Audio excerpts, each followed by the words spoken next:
Arsenal ayaa ugu cadcad saxiixa Philippe Coutinho sida ay sheegaysaba haatan Don Plon.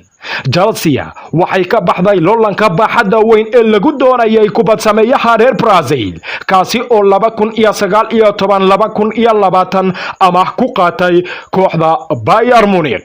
sidaasi oo ay tahayna kooxda waxa uu la qaadayba tartanka Champions League. Arsenal ayaana haatan u dhaqaaqi karta saxiixa Philippe Coutinho cidna iyadoo tartan aanan kala kulmayn. Macallimka cusub ee kooxda Barca Ronald Koeman ayaa isagana xiriirka u jari doona xidiga badan oo ka tirsan kooxda ka dhisan gobolka Catalonia qaybna ka ahaa kooxda koobaad. waxaana macquul ah in isagana sidoo kale seefta ay dafto. xidiga reer Gabon ee Pierre-Emerick Aubameyang isna waxa wax laga weydiiyay mustaqbalkiisa Arsenal kadib markii uu kula guuleystay kooxda ka dhisan waqooyiga London Community Shield. waxaana ay ka qaadeen Liverpool oo ay ku garaaceen rigoorayaal.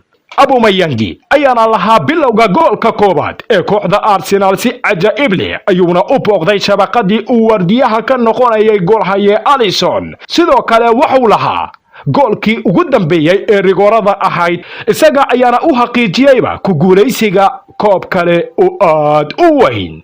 Aubameyang ayaana wax laga weydiiyay mustaqbalkiisa Arsenal waxaana uu ka yiri waan arki doonaa maalmaha soo socda. maanta waxaan heli doonaa koob.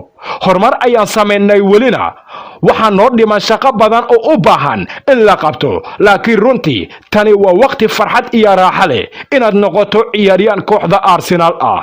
31 jirkan qandaraaska uu kula jiro kooxda reer London waxa uu dhacayaa June 2021 waxaana lala xiriirinayaa in uu u dhaqaaqi karo midkood Barcelona ama Real Madrid.